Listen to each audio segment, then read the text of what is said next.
آلك وأصحابك يا سيدي يا حبيب الله. الصلاة والسلام عليك يا سيدي يا رحمة للعالمين، وعلى آلك وأصحابك يا سيدي يا خاتم النبيين. صلاة والسلام عليك يا سيدي يا شفيع المذنبين، وعلى آلك وأصحابك يا سيدي يا إمام المرسلين.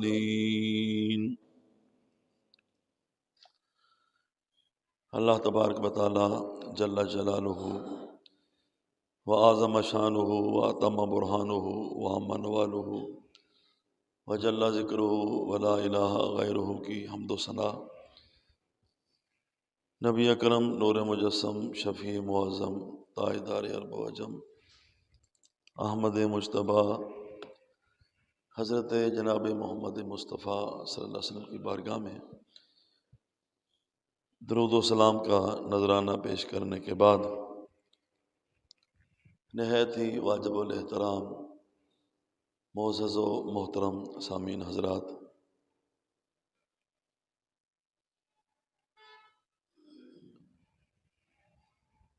آج تقریباً پورے ملک کی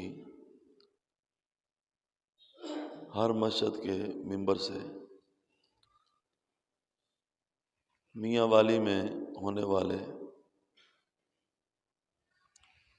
ظالمانہ، جاہلانہ، فاسقانہ اور سفاکانہ واقعہ پر اظہار خیال کیا جا رہا ہے۔ ایک انتہائی ظالم، سفاک اور درندہ صفت باپ نے، جس کو باپ کہنا بھی مناسب نہیں ہے۔ قرآن پاک میں اللہ تعالیٰ نے بعض انسانوں کو چوپائے قرار دیا ہے، ڈنگر۔ اولئک کالانعام ہے کہ یہ ڈنگر ہیں، بل ہم اضل، بلکہ ڈنگروں سے بھی گئے گزرے ہیں۔ جانور اور ڈنگر جو ہیں وہ بھی اپنی اولاد سے پیار کرتے ہیں، اور اللہ پاک نے ان کے دل میں جو رحم کا، کرم کا، رافت کا جذبہ ڈالا ہوا ہے، اس کے مطابق اپنی اولاد سے پیار کرتے ہیں۔ حضور پاک صلی اللہ علیہ وسلم کی بارگاہ میں ایک بندہ دو چڑیا کے بچے لے کر آیا، تو چڑیا بھی پیچھے پیچھے بھاگتی گئی، آ گئی۔ تو آپ نے فرمایا کہ اس کو کس نے پریشان کیا ہے؟ یا رسول اللہ میں نے اس کے بچے پکڑ لیے۔ تو فرمایا بچوں کو واپس کر دیں، دیکھتے نہیں ہو کہ وہ کتنی بےتاب ہے، بے چین ہے۔ اور حضور نے باقاعدہ مثال دی کہ یہ کیا چڑیا چاہے گی کہ اس کے بچوں کو اس کے سامنے مار دیا جائے اور اس کو تکلیف پہنچائی جائے؟ اللہ تعالیٰ کئی درجے زیادہ اپنی مخلوق سے محبت کرتا ہے، پیار کرتا ہے۔ یہ بندہ جس نے یہ کام کیا ہے، یہ کوئی جاہل نہیں تھا۔ کوئی بھی بات ہو تو ہم کہتے ہیں جی جہالت بڑی ہے، جہالت بڑی ہے۔ جہالت پہلے سے بہت کم ہو گئی ہے، تعلیم بہت زیادہ ہو گئی ہے، لیکن تربیت نہیں ہے۔ تعلیم کے ساتھ تربیت نہ ہو تو پھر تعلیم جو ہے وہ بیکار ہو جاتی ہے۔ اس نے ایف ایس سی کیا ہوا تھا، کوئی میڈیکل کا کورس کیا ہوا تھا، 7 دن کی بچی، اس کو 7 گولیاں مار دی اس نے، 7 گولیاں۔ اب اندازہ لگا سکتے ہیں کہ کس قدر یہ اور ذہنی توازن بھی ٹھیک ہے، کوئی پاگل نہیں ہے۔ تو اس ظلم کی جتنی بھی مذمت کی جائے کم ہے، اور اس ایسے ظالم کو جتنی بھی سزا دی جائے وہ کم ہے، اور اس کو سزا ملنی چاہیے۔ لیکن یہ جو عورتیں جلوس نکالتی ہیں نا اور عورت کے حقوق کی بات کرتی ہیں، یہ سزا کا مطالبہ نہیں کریں گی، کیونکہ یہ کہتی ہیں کہ پھانسی کی سزا جو ہے وہ ظلم ہے، وہ نہیں ہونی چاہیے۔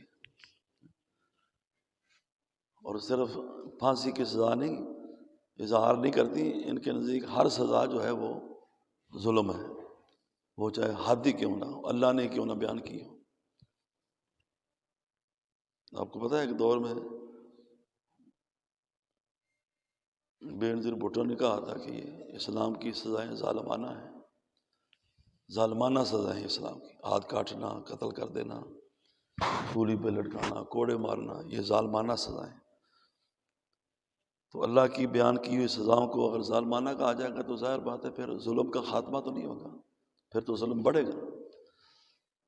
اور یہ ہر نام نہاد پڑھی لکھی عورت کا ذہن ہے کہ جو کالجوں یونیورسٹیوں میں پڑھی ہے اور دین سے دور ہے، نماز روزے کی پابند نہیں ہے، پردے کی حجاب کی پابند نہیں ہے، اس کا یہی ذہن ہے، وہ اظہار کرے یا نہ کرے۔ کیونکہ الحمدللہ پاکستان کے اندر اب مذہبی لوگ جو ہے نا وہ اتنے مضبوط ہو گئے ہیں کہ کوئی دین کے خلاف بات کرتا ہوا نا سوچتا ہے پہلے، اگرچہ بعد میں کارروائی کرنے والے کو سزا ہی مل جائے، لیکن ایک بار اس کو سبق سکھا دیا جاتا ہے۔ تو تعلیم کے ساتھ تربیت بہت ضروری ہوتی ہے، چاہے وہ دینی تعلیم ہی کیوں نہ ہو۔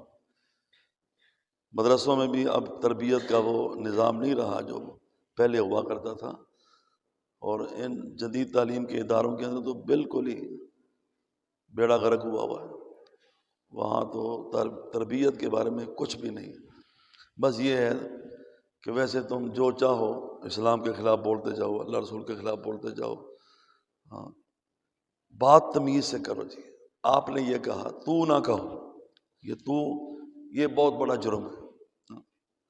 باقی اللہ رسول نے یہ کیوں حرام کیا، وہ کیوں حلال کیا، بہن سے نکاح کرنا کیوں حرام کیا ہے، بیٹی سے نکاح کرنا کیوں حرام کیا ہے، ہم آزاد لوگ ہیں، ہمیں آزادی چاہیے، اظہار رائے کی آزادی ہونی چاہیے، جو چاہے منہ سے۔ یہ ٹی وی کے اوپر دیکھتے رہتے ہیں نا، جب لڑائی بھی ہو جاتی ہے نا تو یعنی جتنے سخت بھی لفظ بولیں، اگر تو کہہ دیا یا تیرا کہہ دیا تو اس پر بھی لڑائی ہو جاتی ہے، پتہ نہیں یہ کوئی گالی کا لفظ ہے۔ اللہ کو کہہ سکتے ہیں یا اللہ تیرا بڑا شکر ہے، بندے کو تیرا کہہ دیا تو یہ بد تہذیبی ہے جی، یہ بد کلامی ہے، اور یہ اخلاق سے گری ہوئی بات، ایسی بات ہوتی ہے۔ تو کہتے ہیں نا کہ غلامی میں بدل جاتا ہے قوموں کا ضمیر، جب ذہن غلام ہونا تو پھر ضمیر بدل جاتے ہیں، پھر خرد کا نام جنون ہو جاتا ہے، جنون کا نام خرد ہو جاتا ہے۔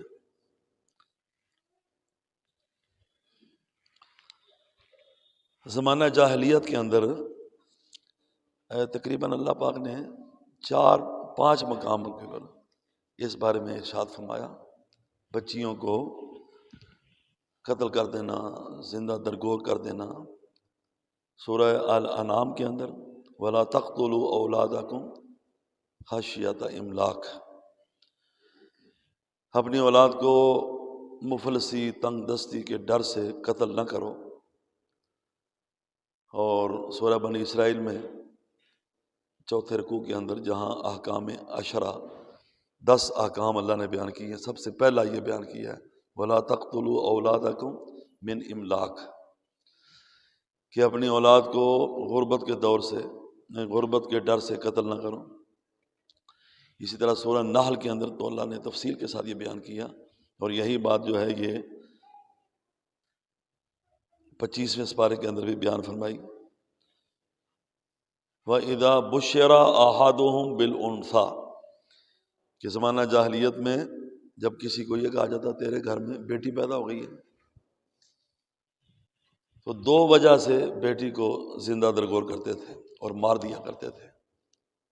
ایک وجہ تو یہ ہے کہ معاشی خستہ حالی کی وجہ سے،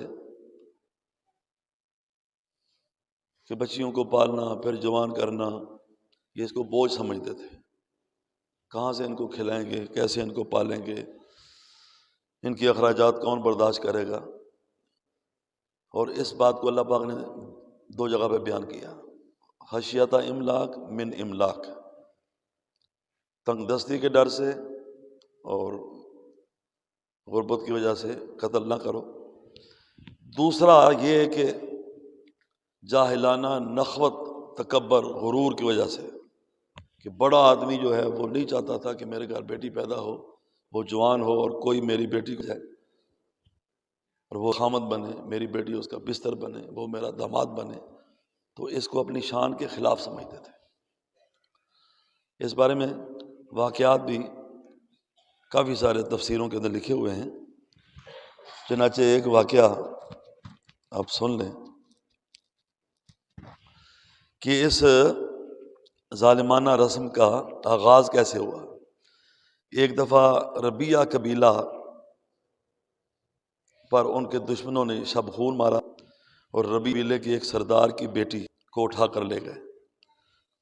جب دونوں قبیلوں کے درمیان صلح ہو گئی تو اس لڑکی کو بھی واپس کر دیا گیا اور اسے اختیار دیا گیا کہ چاہے اپنے باپ کے پاس رہے اور چاہے تو قید کی زندگی گزارے۔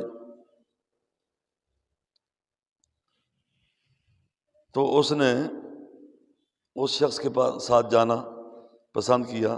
باپ کو بڑا غصہ آیا تو اس نے اپنے قبیلے میں یہ رسم جاری کر دی کہ اب جس کے گھر بھی بیٹی پیدا ہوگی تو اس کو زندہ زمین میں دفن کر دیا جائے۔ یہ ربیہ قبیلے کی اس عورت سے یہ انہوں نے رسم بد نکالی تاکہ آئندہ کسی کو ایسی رسوائی نہ دیکھنی پڑے۔ آہستہ آہستہ دوسرے قبیلوں نے بھی یہ رواج قبول کر لیا اور پھر یہ اکثر ایسا ہوتا تھا، ایک ایک بندہ 70 بچیوں کو زندہ درگور کرتا تھا۔ باقاعدہ یہ کاروبار تھا، لوگ کاروبار کرتے تھے کہ جس کے گھر بیٹی پیدا ہوتی اس کے گھر چلے جاتے، ہاں بھائی رکھنی ہے کہ ان کو زندہ زمین میں گاڑنا ہے، اور گاڑنا ہے تو کتنے پیسے دو گے، وہ پیسے لے کر یہ کاروبار کرتا۔ لیکن اس دور کے اندر بھی کچھ بندے ایسے تھے کہ جن کی فطرت میں اللہ پاک نے نیکی کو رکھا ہوا تھا۔ چنانچہ مشہور شاعر ہوا ہے فرزدق، یہ اہل بیت کا شاعر ہوا ہے اور اہل بیت کے بارے میں بڑے اچھے قصیدے اس نے لکھے ہیں۔ فرزدق کا دادا ساسا بن ناجیہ المجاشعی، علامہ علوسی نے طبرانی کے حوالے سے لکھا ہے کہ اس نے حضور پاک کی بارگاہ میں مسلمان ہونے کے بعد عرض کیا کہ یا رسول اللہ میں نے زمانہ جاہلیت کے اندر بھی کچھ نیک کام کیے ہیں، تب میں مسلمان نہیں ہوا تھا، تو کیا اسلام قبول کرنے کے بعد جو میرے وہ نیکیاں ہیں جو میں نے زمانہ جاہلیت میں کی ہیں ان کا مجھے اجر ملے گا؟ تو حضور نے پوچھا تو نے کیا نیک کام کیے ہیں؟ تو اس نے کہا جی میں نے 360 بچیوں کو زندہ درگور ہونے سے بچایا۔ ایک ایک بچی کے عوض 2 اونٹنیاں، 10 ماہ کی گابن اونٹنیاں، جو عربوں کے لیے بہت بڑی دولت ہوتی تھی، اور ساتھ ایک اونٹ فدیہ کے طور میں دیا کرتا تھا، اور اس کی محنت کرتا تھا کہ بچی کو زندہ رکھ، زندہ درگور نہ کر اور اس کو میرے حوالے کر دے۔ تو میں ان کو پالتا تھا اور ان کو جوان کرتا تھا، تو کیا مجھے اس کا کوئی اجر ملے گا؟ تو حضور نے فرمایا سبحان اللہ، فرمایا یہ اجر ہی تو ہے جو اللہ نے تجھے اسلام کی دولت سے مالا مال کر دیا، اس سے بڑھ کر کیا اجر چاہیے؟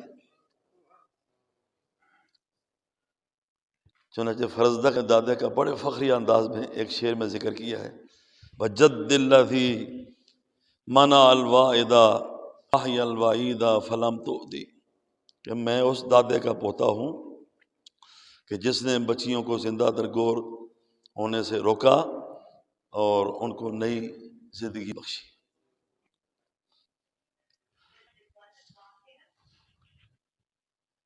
یہ جو سورہ نحل کی آیت میں نے آپ کے سامنے شروع کی ہے نا، کہ جب کسی کو بچی کے بارے میں بتایا جاتا ہے کہ تیرا بچی پیدا ہوئی ہے، تو اللہ تعالیٰ قرآن پاک میں خود فرماتا ہے ظل وجہ، اس کا چہرہ سیاہ ہو جاتا، شرم سے ڈوب مرتا، غصے سے بھر جاتا کہ میرے ہاں بچی پیدا ہو گئی، اب میں کسی کا سسر بنوں گا، میرا کوئی داماد بنے گا، میری بچی کسی اور کے کا بستر بنے گی، اس کے نکاح میں جائے گی۔ وہ کظیم، لیکن اب ہو گئی ہے تو وہ غصہ پینے کی کوشش کرتا تھا، پھر وہ منصوبے بناتا تھا، کیا یتوارا من القوم من سوء ما بشر بہ، لوگوں سے چھپتا پھرتا تھا، منہ چھپا کے ادھر جا رہا ہے ادھر جا رہا ہے، تاکہ کوئی بندہ یہ نہ کہہ دے کہ پتہ چلا تیرے گھر میں بیٹی پیدا ہوئی۔ یہ دیکھو نا عورت پہ نبی پاک علیہ السلام کا اور دین اسلام کا کتنا بڑا احسان ہے، کہ اس کی کیا حیثیت تھی اور کیا اہمیت تھی اس کی۔ چھپتا پھرتا، اب میں کیا کروں؟ ایمسکہ علی ہون، کیا میں ذلیل و رسوا ہو کر اس کو زندہ رکھوں؟ ام یدسہ فی التراب، یا اپنی عزت بچانے کے لیے اور اپنے پگڑی کا ترا اونچا رکھنے کے لیے میں اس کو زندہ زمین میں دفن کر دوں؟ ساء ما یحکمون، اللہ فرماتا ہے کہ تم کیسے فیصلے کرتے ہو۔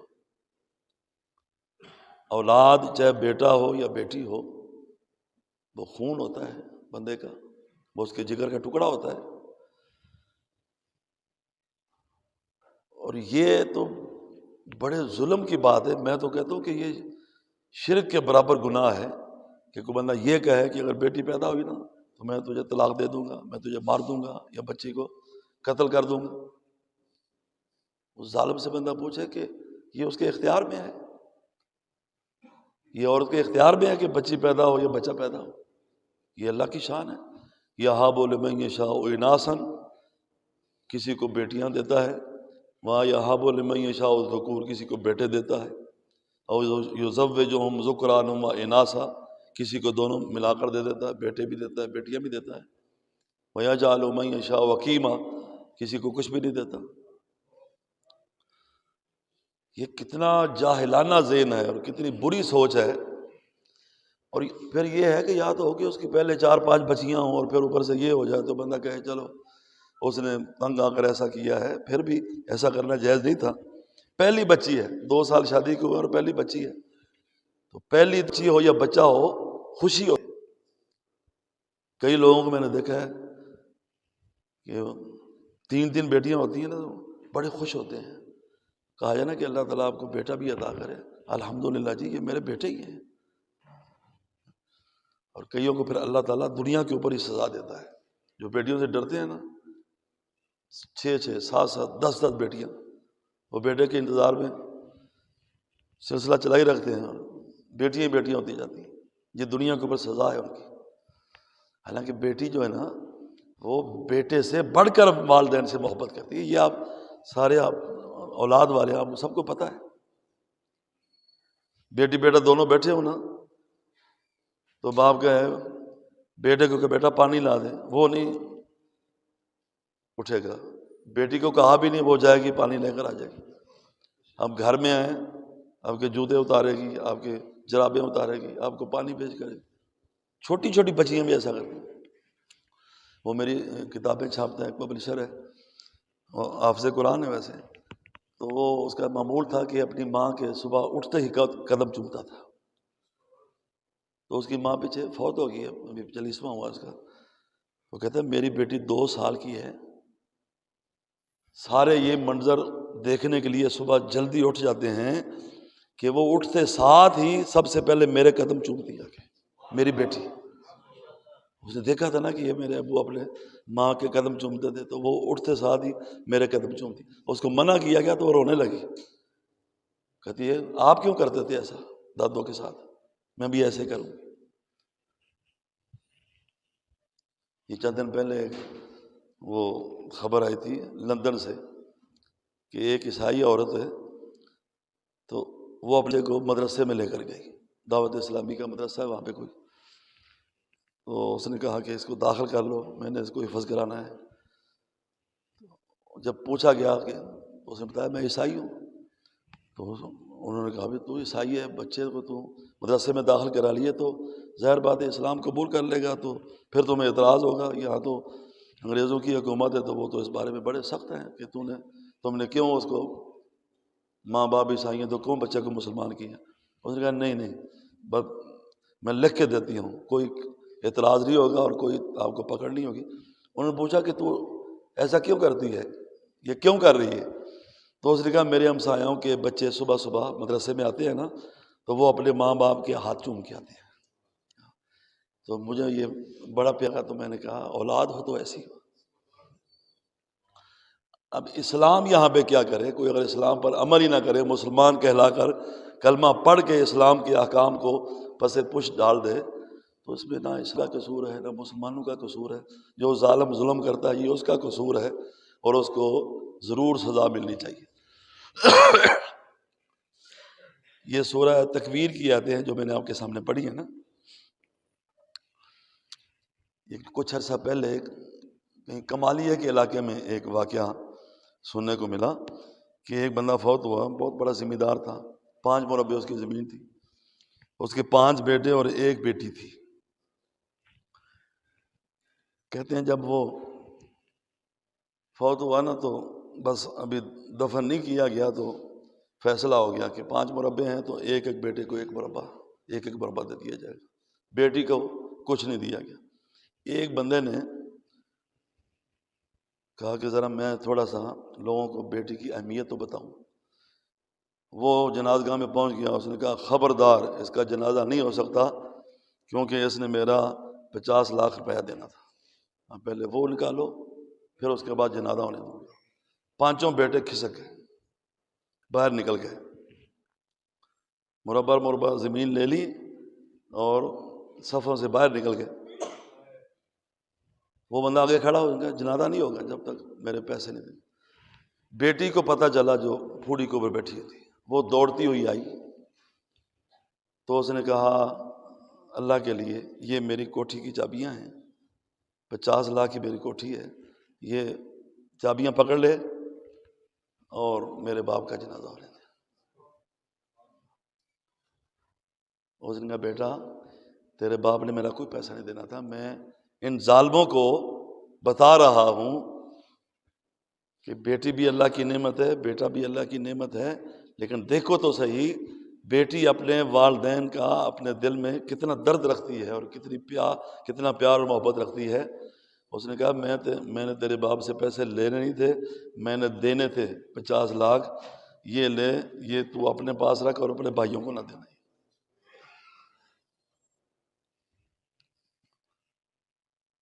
بہت سارے آپ بھی جانتے ہوں گے، جو دیہاتوں کے رہنے والے لوگ ہیں وہ جانتے ہیں، کئی زمین ایسے ظالم ہیں کہ اپنی بچی شادیاں نہیں کرتے کہ ہماری زمین جو ہے وہ غیر خاندان میں چلی جائے گی، یعنی بیٹی غیر خاندان میں چاہے تو وہ قبول، زمین نہیں جانی چاہیے غیر خاندان۔ بیٹی جس کو کیا، جس کو پالا، جس کو پڑھایا، جس کی تربیت کی، اس سے اتنا پیار نہیں ہے جتنا زمین کے ساتھ پیار ہے۔ حالانکہ زمین تیرے پیدا ہونے سے پہلے بھی موجود تھی، تیرے مرنے کے بعد بھی موجود رہے گی، پہلے کسی کے پاس تھی اب کسی کے پاس چلی جائے گی۔ بیٹی تو ظالم تیری ہے نا۔ اللہ اکبر۔ سنن دارمی کی ایک حدیث پاک، یہ سنن دارمی کی حدیث نمبر 2 ہے، عجیب واقعہ اس کے اندر بیان ہوا۔ ایک بندہ، دوسری حدیثوں میں ان کا نام ہے دہیہ کلبی، کلب قبیلے کا، حضور پاک کے پاس آیا، رو رہا تھا۔ میں کیوں روتے ہو؟ کہ میں خلاصہ بیان کر رہا ہوں حدیث کا۔ اس نے کہا یا رسول اللہ آپ نے مجھے کلمہ تو پڑھا دیا ہے لیکن میرے گناہ اتنے زیادہ ہیں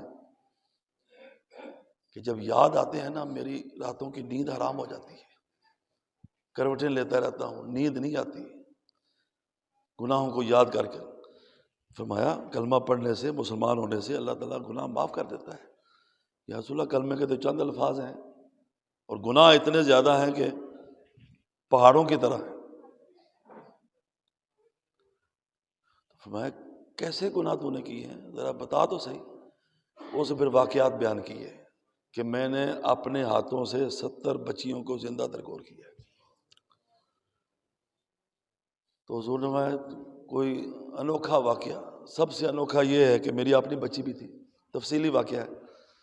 میں سفر پہ گیا ہوا تھا، میں بیوی کو کہہ کے گیا کہ اگر بچی پیدا ہو، جب میں دوسروں کی بچیوں کو نہیں دیکھنا برداشت کرتا تو میرے گھر میں بچی پیدا ہو تو مجھے برداشت نہیں ہوگی، میرے آنے سے پہلے اس کو ٹھکانے لگا دینا۔ کہتے میں 2-3 سال، اس دور میں لمبے سفر پہ لوگ جاتے تھے، 2-3 سال کے بعد آیا تو میرے گھر میں ایک بچی کھیل رہی تھی، مجھے بڑی پیاری لگتی تھی۔ تو میں نے بیوی سے پوچھا یہ کس کی بچی ہے؟ تو اس نے کہا یہ ہمسایوں کی بچی ہے۔ تو گھر میں نہیں تھا، میں اکیلی تھی، تو میں نے کہا چلو دل بہلانے کے لیے اس بچی کو اپنے گھر میں رکھتی ہوں۔ تو چند دن بعد مجھے پتہ چل گیا کہ یہ میری ہی بچی ہے۔ میری بیوی نے میری بات نہیں مانی تو یہ میری ہی بچی ہے۔ اس نے بہانے سے بچی کو ساتھ لیا، جنگل کو چل پڑا، جنگل میں چلا گیا، بیلچا ساتھ لیا، گڑھا کھودنا شروع کر دیا۔ میں گڑھا کھودتا تھا، مٹی میرے کپڑوں میں پڑتی تھی، وہ میرے کپڑے صاف کرتی تھی، ابو کپڑے خراب ہو رہے، وہ اس کے لیے گڑھا کھود رہا ہے، وہ اس کے کپڑے صاف کر رہی ہے۔ تو یا رسول اللہ، گڑھا کھود کے میں نے اس کو اس میں کھڑا کر دیا، مٹی ڈالنی شروع کر دی، وہ چیختی رہی، چلاتی رہی، ابو ابو کہتی رہی، میں نے اس کو زندہ درگور کر دیا۔ حدیث میں آتا ہے کہ حضور پاک صلی اللہ علیہ وسلم یہ واقعہ سن کر اتنا روئے، داڑھی آنسوؤں سے تر ہو گئی۔ حضور نے پھر بیان، 3 بار اس نے بیان کیا، سبھی روتے رہے۔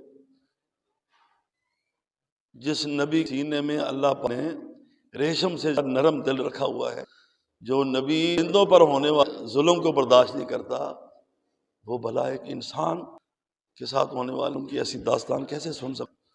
مکہ فتح ہوا تو ایک کتیا نے بچے دیے ہوئے تھے، جدھر سے لشکر آ رہا تھا، تو حضور پاک نے ایک بندے کو کھڑا کر دیا، یہاں کھڑا، اور لشکر کو کہے کہ یہاں تک کے بچے ہیں، ان کو تکلیف نہیں پہنچانی، بدل کے سکتے۔ تو حضور پاک نے آیا کہ واقعی تیرے گناہ تو اس قدر ہیں کہ بخشش کے قابل نہیں ہیں، لیکن تمہیں کیا پتا کہ اسلام کو اللہ پاک نے کتنی عطا فرمائی ہے، تو نے جب اسلام قبول کیا تو اللہ نے تیرے پہلے سنا معاف کر دی۔ سبحان اللہ۔ پھر یہی بندہ ہے دہیا قلبی کہ کبھی کبھی جبریل امین بھی انہی کی شکل و صورت بنا کے حضور پاک کی بات، کس نے ذروں کو اٹھایا اور صحرا کر دیا، کس نے قطروں کو ملایا اور دریا کر دیا، کس کی حکمت نے یتیموں کو کیا در یتیم اور غلاموں کو زمانے بھر کا مولا کر دیا۔ اللہ اللہ، زندہ ہو جاتے ہیں جو مرتے ہیں ان کے نام پر، اللہ اللہ، موت کو کس نے مسیحا کر دیا، ایک عرب نے آدمی کا بول بالا کر دیا۔ انسانی لباس میں جو درندے تھے، اسی لباس میں آقا دو جہاں صلی اللہ علیہ وسلم کی نگاہ کرم میں نے ان لوگوں کو فرشتوں سے افضل بنا دیا۔ اللہ تعالیٰ نے یہاں زندہ درگور کی جانے والی بچی کا ذکر فرمایا ہے سورہ تکویر کے اندر، پہلے بھی قیامت کا ذکر ہے، بعد میں بھی قیامت کا ذکر ہے۔ اس سے اللہ پاک نے یہ بتایا ہے کہ جو لوگ ایسا ظلم کرتے ہیں وہ پڑھیں کہ میں نے ایسی بچی کا ذکر قیامت کے درمیان میں کیا ہے، قیامت کی ہولناکیوں کو پڑھو اور پھر اس کام سے بچو اور اس گناہ کی سنگینیت کو سمجھو۔ کیا یہ قیامت کے جو عذاب ہیں یہ تم برداشت کر سکتے ہو؟ پھر اذا الشمس کورت، جب سورج بے نور کر دیا جائے گا، وَإِذَا النُّجُومُ مُنْكَدَرَتْ، جب ستارے جھڑ جائیں گے، وَإِذَا الْجِبَالُ سُيِّرَتْ، جب پہاڑوں کو چلا دیا جائے گا، وَإِذَا الْعِشَارُ عُطِّلَتْ، جب 10 ماہ کی گابن کوٹری کو معطل چھوڑ دیا جائے گا، وَإِذَا الْوُحُوشُ حُشِرَتْ، وحشی جانور جب آپس میں جو دور دور رہتے ہیں وہ جمع ہو جائیں گے، وَإِذَا الْبِحَارُ سُجِّرَتْ، اور جب سمندر بھڑکا دیے جائیں گے، سمندروں کو آگ لگ جائے گی، وَإِذَا النُّفُوسُ زُوِّجَتْ، اور جب جسموں کو روحوں کے ساتھ ملا دیا جائے گا، پھر کیا ہوگا؟ وَإِذَا الْمَوْءُودَةُ سُئِلَتْ، تب زندہ درگور کرنے والی سے پوچھا جائے گا۔ کیا پوچھا جائے گا؟ بِأَيِّ ذَنبٍ قُتِلَتْ، بتا تجھے کس گناہ کی پاداش میں قتل کیا گیا ہے؟ بچی ہے، اللہ تعالیٰ رب العالمین علی کل شیء قدیر. لوگ کہتے ہیں جی بڑا بندہ ہے، چھوٹے بندوں کی پرواہ نہیں کرتا، لیکن اللہ کو تو اپنی ہر مخلوق کی پرواہ ہے نا. اللہ تعالیٰ کو چیونٹیوں کی پرواہ ہے. ایک اللہ کے نبی جا رہے تھے بارش کی دعا کرنے کے لیے، جانے سے پہلے بارش شروع ہو گئی. تو یا اللہ یہ کیسے ہو گیا؟ میں آپ کے آنے سے پہلے ایک چیونٹی اپنے ہاتھ اٹھا کے دعا کر دی، یا اللہ بارش ہو جائے، تو میں نے بارش نازل کر دی. اب کوئی بندہ کہے جی ایک بچی کے بارے میں اللہ تعالیٰ پوچھے گا، سوال کرے گا، یہ تو اللہ کو پتہ ہے نا. جیسے اللہ نے خود فرمایا ہے ایک انسان کو قتل کرنا ایسے جیسے سارے جہان کو قتل کر دیا.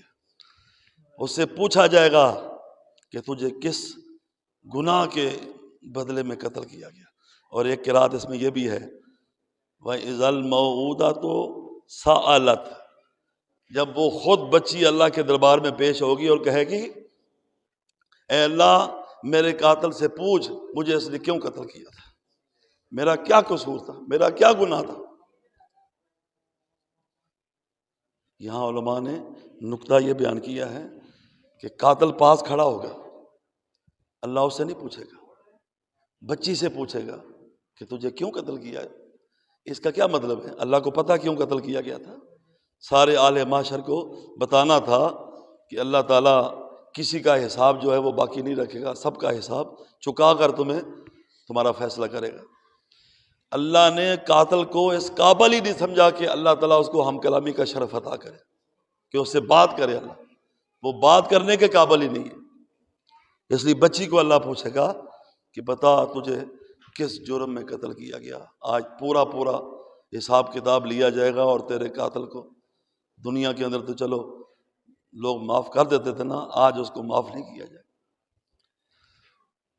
یہ چند باتیں آج بڑی مشکل سے آپ کے سامنے میں نے پیش کی ہیں، اور اس بارے میں بہت کچھ تفسیروں میں حدیثوں کے اندر حضور پاک صلی اللہ علیہ وسلم کی اتنی حدیثیں ہیں کہ جن کو اگر بیان کرنا شروع کر دیا جائے. ایک حدیث سن لیں، من ابتلی من هذه البنات بشیء فاحسن الیہن کن لہ سترا من النار. فرمایا ایک بیٹی تمہاری اپنی بیٹی ہے، جانور بھی اپنے بچوں کو پالتے ہیں، صبح نکلتے ہیں خود پیٹ بھر کے آتے ہیں، بچوں کے لیے لے کر آتے ہیں. اگرچہ تم دیکھا جائے تو کوئی احسان نہیں ہے، اولاد کو سارے زیرو پالتے ہیں. فرمایا اس کے باوجود بھی جب ایک بیٹی تمہیں اللہ پاک عطا کرے اور اس بارے میں تمہیں آزمایا جائے بیٹی دے کر، تم اس کے ساتھ اچھا معاملہ کرو، اس نے سلوک کرو، تعلیم دو، تربیت کرو، تو ایک بیٹی جو ہے وہ تمہارے لیے جہنم میں جانے سے آڑ بن جائے گی، تمہیں جہنم میں نہیں جانے دے گی. یا اللہ یہ میرا باپ ہے. بچی قیامت والے دن بھی اللہ کی بارگاہ کے اندر اپنے باپ کی حمایت کرے گی، اور آپ ایسا ظالم ہو کہ اس کی زندگی کی پرواہ نہیں. حضور پاک نے فرمایا اگر 2 بچیاں ہوں، سبحان اللہ، ذرا دیکھو یہ تعلیمات، یہ ٹی وی کے اوپر جو ڈرامے فلمیں اور یہ جو نام نہاد اینکر بیٹھتے ہیں اور فضول باتیں کرتے رہتے ہیں، لوگوں کو ہنساتے رہتے ہیں، یہ چیزیں اگر بیان کی جائیں ٹی وی کے اوپر تو شاید لوگوں کے دلوں کے اندر اولاد کے بارے میں رحم کا جذبہ پیدا ہو جائے. حضور میں من اعلیٰ جاریتین حتیٰ تبلغا، جو 2 بیٹیاں جس کو عطا کی گئیں یہاں تک کہ ان کو پالتا رہا، پڑھاتا رہا، یہاں تک کہ بالغ ہو گئیں. جب قیامت کے دن آئے گا کہ قیامت کے میدان میں وَهُوَ هَكَذَا وَضَمَّ أَصَابِعَهُ، فرمایا میں اور وہ ایسے ہوں گے جیسے 2 انگلیاں، جنت میں وہ ایسے میرے ساتھ ہوں گے. اللہ اکبر.